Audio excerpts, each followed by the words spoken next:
Hi everyone, I'm Obs on Obs Avenue, and I just got done planning my 2023-2024 homeschool year, and I feel so inspired and excited by it that I wanted to share it with all of you in case it was something that you were interested in as well. A little bit of backstory: I have been homeschooling for several years, and I love it. I'm excited by it. I love learning with my children. I love the relationship I have with them. I love being able to bring God into our home more and how He has inspired our lives. The homeschool process, it's beautiful. I love it. That being said, there are a few things that I have learned and observed that I want to change. So, a couple of things that I don't love about the way our homeschool has worked. I love our curriculum that we use. I love the material that it presents. I love the concepts and the way they present it. They're great. Sorry, I keep saying Here's what I don't love and the part that I want to change. The process of bringing the school system home, the way, there it is again, now I'm going to be super aware of it. Okay. The process they learn, they get a definition, they get the concept, they write down the definition, they practice that concept, then they get tested on it, right? They have that thing that they learned, they tested on it, then they file it away as they move on to the next concept, and then it slowly just lingers on out of there, right? They don't retain it. And then the next year we go through this process again of, didn't we learn this last year, right? Well, it's kind of just filtered away because they didn't have any attachment to it. It wasn't something that meant something to them. And so I've heard this voice from my children, or a feeling per se, that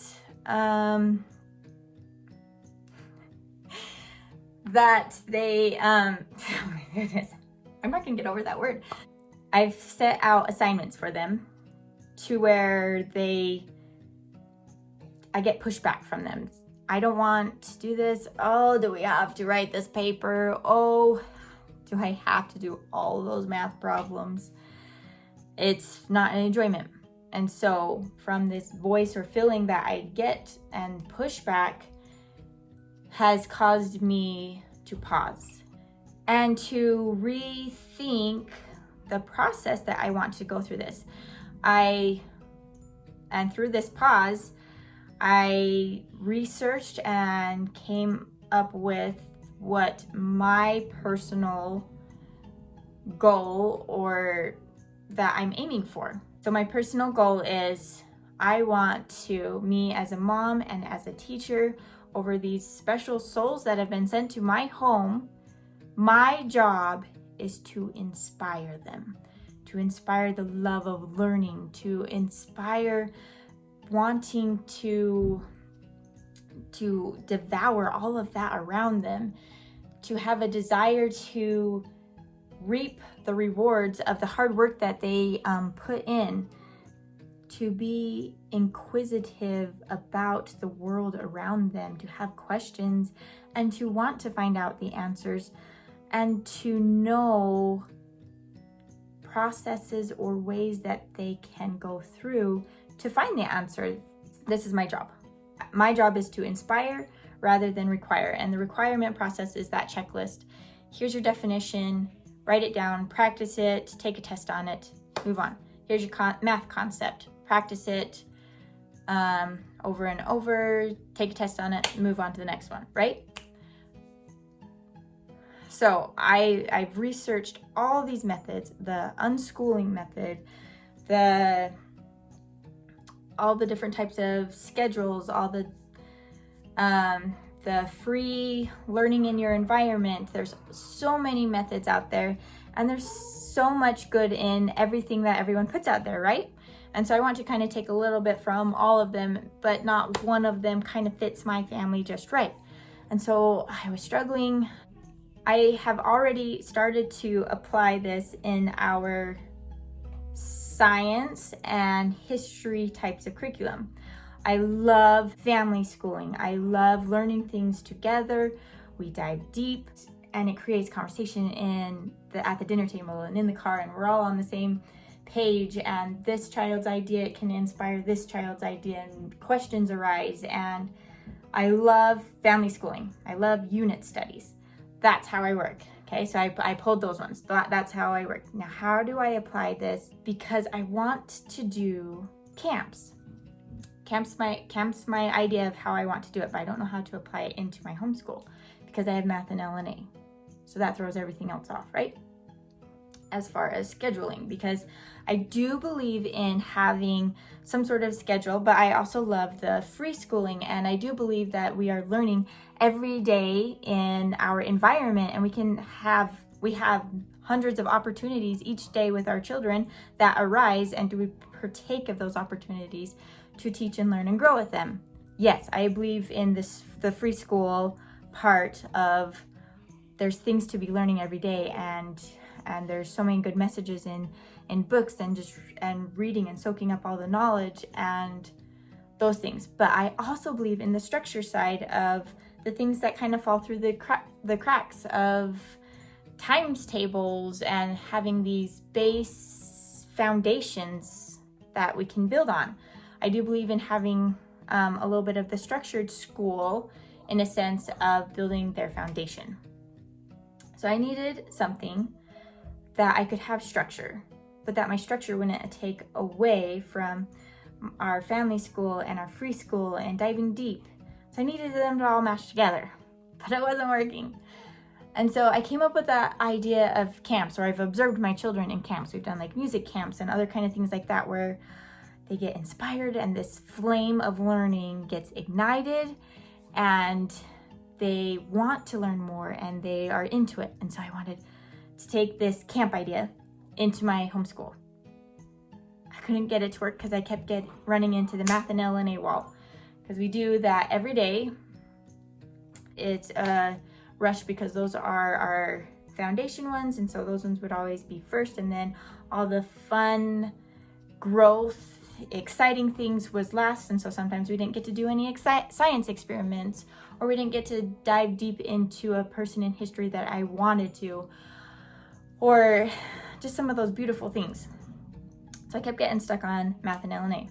Then the idea comes, well, why can't I do math and LNA as a camp? Why does it have to be so individualized? I can only work with one child at a time, and so my time gets spread way out because I can only work with you, and I've got to work with you for at least a half an hour to an hour on this concept before I can work with the next child, and then before I know, my whole morning is taken up with math and LNA. And then we only have an hour or so in the afternoon before we have other activities that we have to go to fit into our science and our fun learning that we enjoy. How did I figure out how to combine our math and LNA into these group camp days? Okay, so I started with math. Math was easier because I have found through teaching with them, hey, I'm teaching my 5th grader about some math concept that we just went over the same math concept with my 1st grader, but yours is just more in depth. So I found that there are many concepts that are repeated. They're just dive deeper each year. And so, okay, I could kind of grasp that concept. So if I wanted to do a math for camp, how about I combined those concepts that are being taught in each level into a full camp day? Then we could all get excited about it in a family sense of way. And kids love learning through games, and I want to bring more games in. So let's have a camp day and let's have games about fractions. Let's read stories. I've started researching through the library, and there are so many kids' books about math or language and arts that I can pull into these camp days to inspire more learning and get them excited and get that flame kindling to where as they go through this process, they develop this attachment to this concept that we are learning, and will retain it even more. And so I'm pretty excited. I believe children learn through games. I believe sparks are ignited through a time where there can be love and passion developed or explained into these items. I went through each math book. It takes time it took a lot of time to do all this planning. So anyways, let me show you what we did. So I color coded the concepts that are being taught in the curriculum I want to use, because I can't quite start from scratch and do my own curriculum and for each grade I need help. And I love the curriculums we are using. We're using Good and Beautiful for our math and LNA, and I love how they teach the concepts. I love how they explain it. I love the beauty that they bring into it, the artwork, the literature. And in math, they bring up so much fun connections into the world. I love it. Don't want to redo it. And I just want to use it in a different way to where it's in a family setting. So, like I said, I went through and I color coded concepts with each child's book, and I have 5 different books to color code, so it does take some time. And then I color coded with the days in the order that we will go through. Okay, so take example our fractions. Fractions is all in brown. So like these ones right here tell all about our fractions. So here's the idea. I wanted to get rid of the checklist item. So I'm going to, for math, we're going to start the day off with the books, the stories that I have researched. So I need to research all my stories that I want with each concept and make a list of them so that I know what kind of books I want to get from the library or for my bookshelf, or if I need to order some, and get it lined out that way. That way I can go ahead and start my day with what books I want to introduce this concept with and spark the learning. Then I will kind of explain the concept in a way that they can understand, so that they kind of know what kind of process we're going through. Then we're going to bring out the games, the learning, and there are so many math games.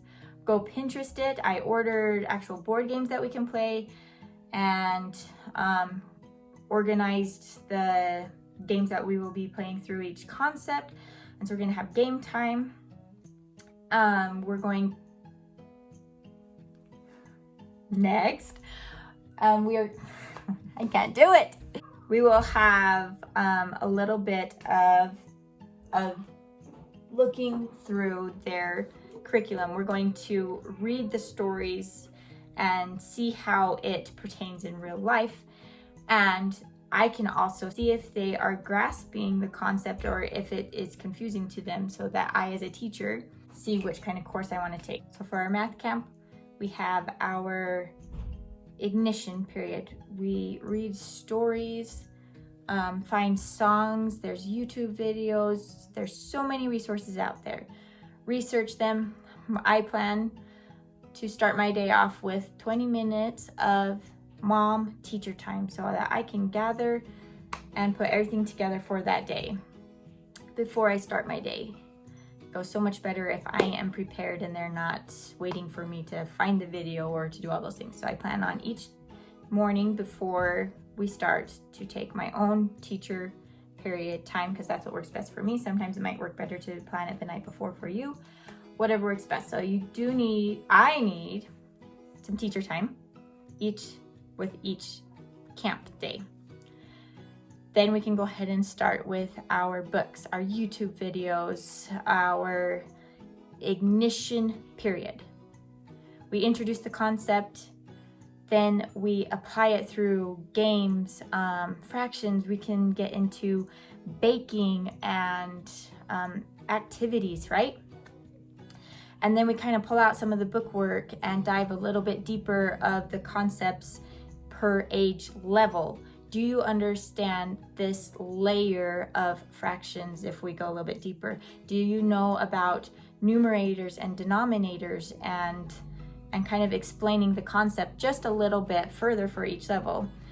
and then maybe highlighting a couple of problems that I can watch them do and say, hey, you understand this concept. What do you think? And go further into questioning them about it. And then that is our math camp day. And I feel really good about that. Now let's go to L&A. This was so hard. Like seriously, I tackled the history and science. I can make those into a camp of ignition and fire and learning and diving deep and doing experiments and foods from different countries, and how fun can we get into history and science and geography. What a beautiful camp opportunity. Then I came to math, and we jumped that hurdle. I'm excited about it.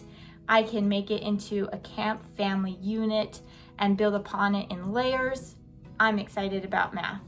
Then I came up to this wall. I ran into it full face and crashed for a whole week. I was in tears. This is not going to work. Now I can't do any of my plans because L&A is in the way, and I'm gonna have to just check it off, and I can't do a family camp because there's too many layers. You have to build this foundation of reading before you can even do these other dissecting things of literature. I have a kindergartner who's going to be learning his letters this year and putting sounds together. How does he tie into my 7th grader who's going to be writing papers or stories and and dissecting the beautiful literature? So how do I make a camp out of that? How do I guess I could, this was the path that I started down. Maybe I could just do those days of just an L&A day, and I work through like I need to do 4, but how do I do 4 L&As with each child for one whole day? That's just like unrealistic, and I wouldn't be done till like 8 o'clock at night. So I can't do that. There's just no way to do it. I just can't do L&A. So my whole plan's come to a fail. I can't do it. I researched, I paused, I prayed. There's got to be a way to make this work. And here's what I've come up with. So I've made myself a schedule for all of the math, L&A, history, science. I've done all my research, pulled all my books, and maybe what foods we're going to eat in like geography, and done all my research of all the resources that I want to use throughout this year and put them into one place and in a schedule type of way. So that way, when I take my 20 minutes, I can kind of pull my things together and not have to research that day. I went back to, well, let's go back to my goal. My goal is to inspire. My goal is to create this love of learning. And so now how do I apply this to L&A? I want to create a love of learning to read and to write and to just soak up literature. So I'm going to start there, and I'll tackle the curriculum after. So I started with my ignition. So each day I have a word of the week. Let's find fun, crazy words and discover how to use them, and see if you can use it that week. Now, if you haven't seen my other video of how you can add things to make homeschool fun, I suggest going to watch it, because in there I talk to you about having a theme in your homeschool, and themes are great to add rewards, to add fun, to spice it up, to add more excitement. This year we are doing Pokemon because we have 5 boys that are Pokemon fans over here. So why not add it into our homeschool? And so one of the things that they can earn Pokemon rewards from is to find ways to use these words and add a connection to it to where they want to learn it and retain it. And so use a theme to benefit your homeschool and to add rewards and spice it up and use it for games. Like I'm going to use the Pokemon to play math games and use it in some of our LNA games because it's something that they're interested in. Find what you're interested in or your kids are interested in, right? So we're gonna have a word of the week that we're going to learn and be challenged to see if we can find a way to use it to earn one of those rewards. We're going to do journal writing or a letter writing to a grandma or somebody far away, or I'm hoping to find some pen pals later this year, just to encourage writing. And we have writing prompts. We've done journal writing in the past, and I found writing prompts are one of the funnest ways to get their juices flowing of writing. And then if they can write without being worried about spelling or periods or mom's gonna check this, that is not the time. Journaling is for fun and to just get the words out on the page and practice. That's what journaling for, or letter writing is for, is to practice.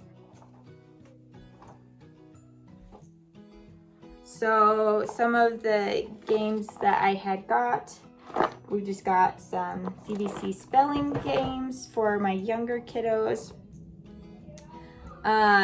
Vocabulary word games where you have to give clues to certain words and guess the words. So it's just fun ways to play things.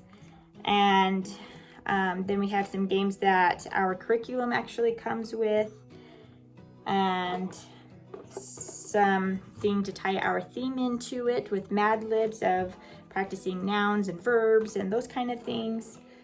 And so we'll take, after our journaling time, we'll take a period of games for LNA. After that, I have popcorn reading. Some people do tea time and poetry. We will do any type of reading, whether it's poetry or a book that we're reading right now or whatever, and do it with popcorn and a treat, which kind of makes it a special reading time that they look forward to. What better way to get into literature than just reading and reading stories? And so LNA Day is going to also be just a lot of reading stories. And then I read chapter book. We have a family chapter book that we read throughout the year. And I have a chapter book that I read with my older children. So we're going to do a lot of reading on LNA Day.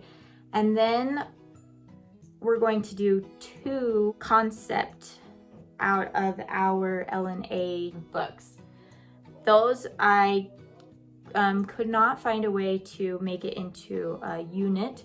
And so we're just, because the way they're built is they layer on top of each other, which is beautiful and great, and it works perfectly. So we're just gonna go through it in the order that they have it, because the way they layer is great. And instead we're gonna do 2 that day. Not necessarily do all the paperwork, but I will eye it, we'll learn concepts from it, grasp it, and see how we can play in it. But we will have time after our group time to do 2 LNA concepts and independent work time. Then that leaves that I need to accomplish about 2 more concepts if I want to kind of stay on the school track, because I do have to turn in work that we do throughout the year, and so I have to stay on a specific schedule still. So I still kind of need to keep in 2 other LNAs, but by having that be the only one, I am going to fit those in on our science and history days. So I can do a bulk of it on LNA Day and ignite the love of literature and writing, and hopefully just create this beautiful experience. And then on Science and History Day, those can be accomplished in the afternoon after we finish our science and history, or that evening with dad or something.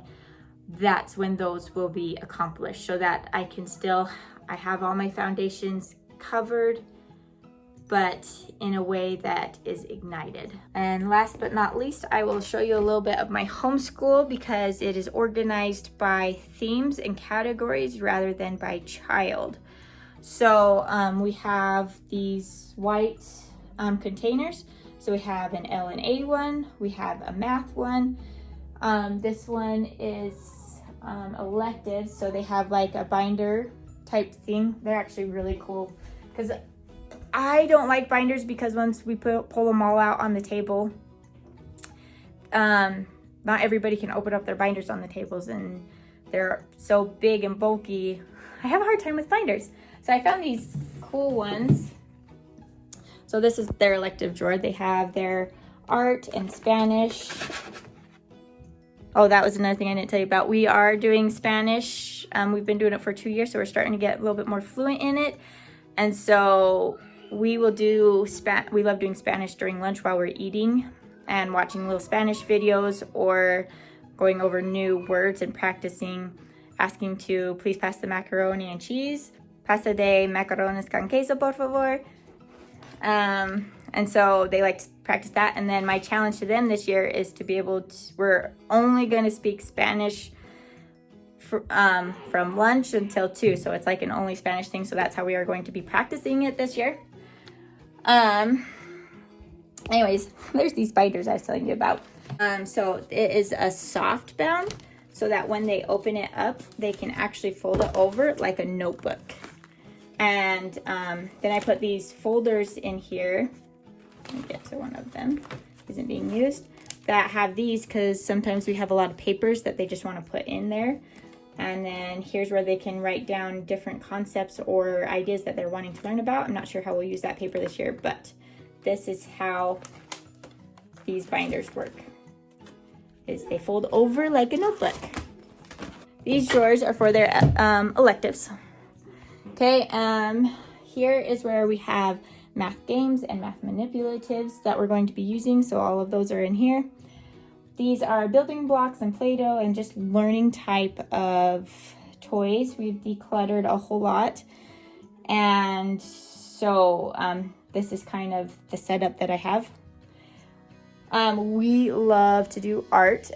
These bottom 6 are all for our art and creative craft inspirations. And then up here we just have our school supplies type things. And then up here we have categories. We have all of our science experiments and things that we need to use for science. History and geography is combined this year because we are going over the United States as well as the history of the United States. We're gonna do from Columbus all the way to American Revolution or however far we're gonna get. Anyways, these are for our science, and then we have little games and things for them to do up here. These are super fun. If I can suggest them to do escape rooms and use a box, and then you can create this to say different things that they have to unlock the code. And so we're going to do a lot of, or we're going to apply this a lot into our, I guess all the math, or all the camp days actually. And then finally we have a lot of our Spanish games and then just extra bookwork and stuff. And then up there is just some extra school supplies and then puzzles. We have our maps. Those are for the journal writing prompts. And then we have our kind of command wall or learning type of center. And our library. And then we have their desks areas, which are full of art projects from our fair here that just happened. And that's all. Thanks again for watching. I am so excited about this next year. Being able to tackle making all of this into camp unit days as a family, to inspire learning, to pull out the magnifying glass and dive deep and just grow and learn with them. I am so excited, and I hope it helps inspire you out there. Please leave comments below or questions, or if you are interested in seeing how our school year is going, please comment so that I know that there is interest out there. Thanks, bye.